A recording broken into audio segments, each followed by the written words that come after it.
Bapak, Ibu, dan saudara-saudara yang terkasih di dalam nama Tuhan kita Yesus Kristus, sebelum kita mendengar sabda kebenaran firman Tuhan, kita bersatu di dalam doa.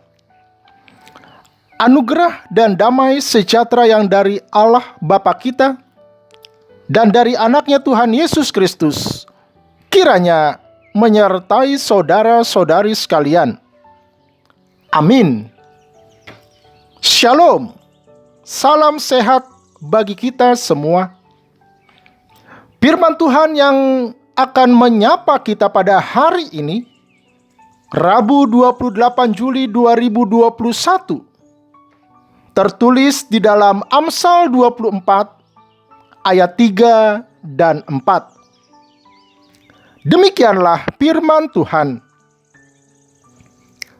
Dengan hikmat rumah didirikan, dengan kepandaian itu ditegakkan, dan dengan pengertian kamar-kamar diisi dengan bermacam-macam harta benda yang berharga dan menarik. Marhite-hite hapistaran pinajongcong sada bagas, jala di pahot duih marhite-hite roha hapatason. Jala marhite-hite parbinotoan, gok aka bilutna, dohot ugasan maragam-ragam, akan arga jala na uli. Bapak, Ibu, dan saudara-saudara yang terkasih di dalam Kristus Yesus, dalam beberapa minggu ini, di tengah-tengah pandemi COVID-19 ini, ada paling sedikit 2 peristiwa yang membuat saya harus menahan napas lebih dari 5 detik. Yang pertama adalah seorang yang bernama Profesor Sarah Gilbert, profesor dari Universitas Oxford, penemu vaksin AstraZeneca.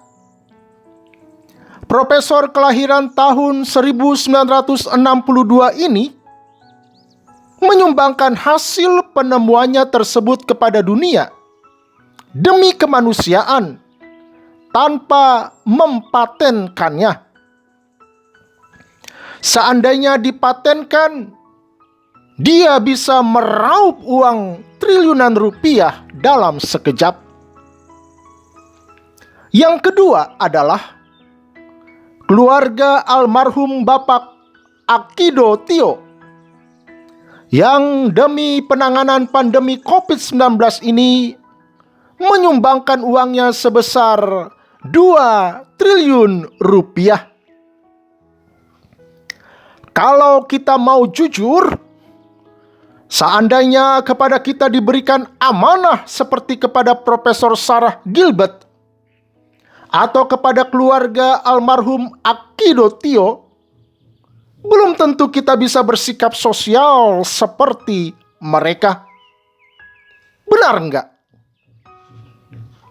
Sahabatku, firman Tuhan menyadarkan kita kembali tentang nilai sebuah hikmat, kepandaian, dan pengertian.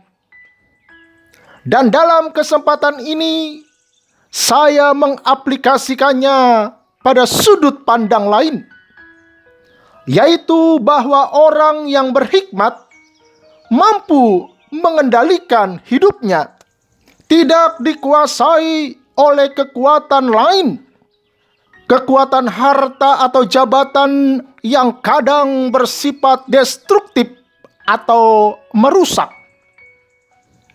Saya rasa ini merupakan tingkatan tertinggi untuk sebuah hikmat. Bagaikan membangun sebuah rumah dan mengisinya dengan barang-barang yang berharga.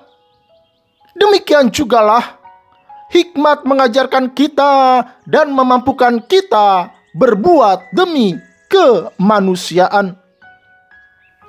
Memampukan kita hidup berarti bagi orang lain melalui apa saja yang kita miliki. Tidak perlu harus menjadi profesor atau menjadi seorang yang kaya untuk dapat berbuat bagi kemanusiaan. Tataplah mereka yang terpapar virus corona, yang menderita, yang miskin dengan tatapan kasih, bukan dengan kesinisan atau kehinaan. Itu saja sudah cukup meringankan beban mereka.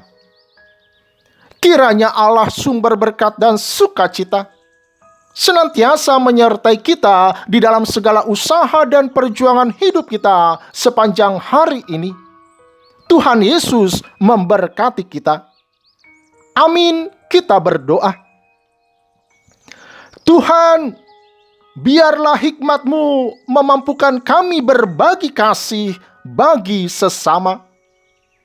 Amin.